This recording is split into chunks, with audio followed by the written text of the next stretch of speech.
Welcome back to week 7 of the Axial Deadbolt budget build. In the shop again because I'm still working on the Axial Yeti kit version in the other room. But this week is also going to be a fairly quick week, so we're going to get right into it. So last week we came in and installed a brand new set of Axial machine transmission gears.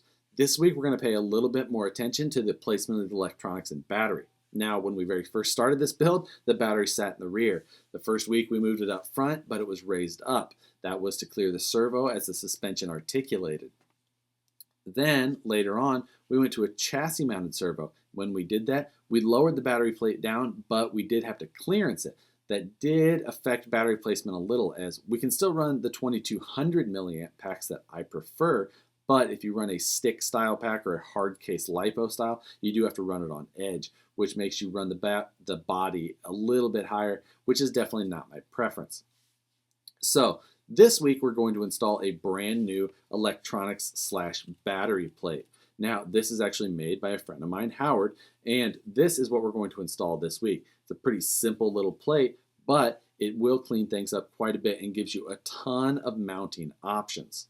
Now, this electronics and battery tray mounts using 4 screws into the existing slider mounts as well as 2 in the front. This gives you a ton of options for both battery and electronics. A nice big area that is notched to use the stock Velcro straps, as well as big flat areas that go on each side of the chassis for ESC mounting, receivers, all those different types of things. Especially once you get more and more stuff into this car, such as light controllers or things like that, you will probably be searching for areas to mount things. This is just super handy. So I'm going to jump right into the installation of this thing. I'm going to remove the electronics from the plates that I made before, remove any of the old servo tape, and then install this plate, reinstall new servo tape, and place everything back in the chassis. I'll show you the final locations of how our batteries mount and the adjustability it gives you with different sizes. But let's get right into it and see what we can get this thing looking like. To install this electronics plate, first remove any of the electronics that are attached to your rockers. Then remove the screws or set screws attaching your rockers to the mounts on the side of the chassis.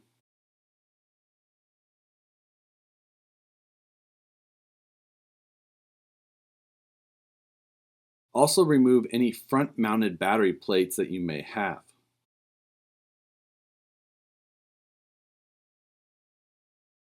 Now it's time to actually install the plate into the chassis. Lay the plate on top of the rockers. You'll install the plate to the chassis using 4 screws that mount into the existing screws that hold the rockers in. This will not use the existing screws that came with the chassis. You will need to provide either your own screws or use screws that you have from the kit. Next, we're going to need 2 of those posts that we had previously installed in the front to hold the front mounted battery plate that we had installed in week 1. From there, we're going to use 2 25mm bolts to attach down through.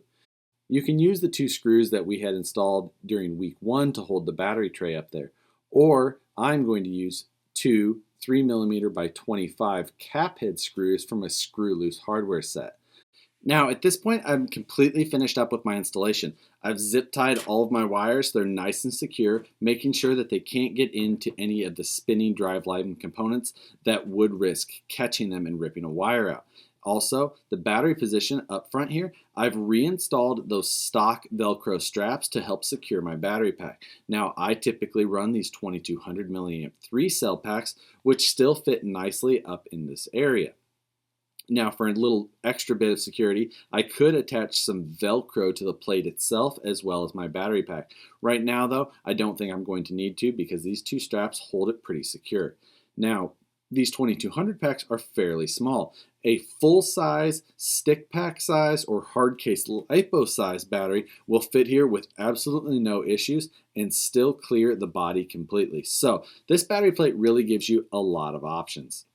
That's going to do it for week 7 of this build. A very simple mod for this week, but one that will really help you get the truck nice, organized, as well as plenty of options for mounting your battery wherever you may need to. If you want to pick up one of these battery trays, check the description below for a link on where to pick them up. But for now, that's going to do it. Next Thursday is Christmas. And for Christmas, I'm thinking about trying to pull off a double episode. We'll see how that goes, though. I need to make sure that all my ducks are in a row and that I can get everything done. I'm also probably going to have to do it on location where I'm at for vacation. So we'll see again if I can get that hurdle crossed and get 2 episodes done for you guys, both for Christmas. That's going to do it for now, though.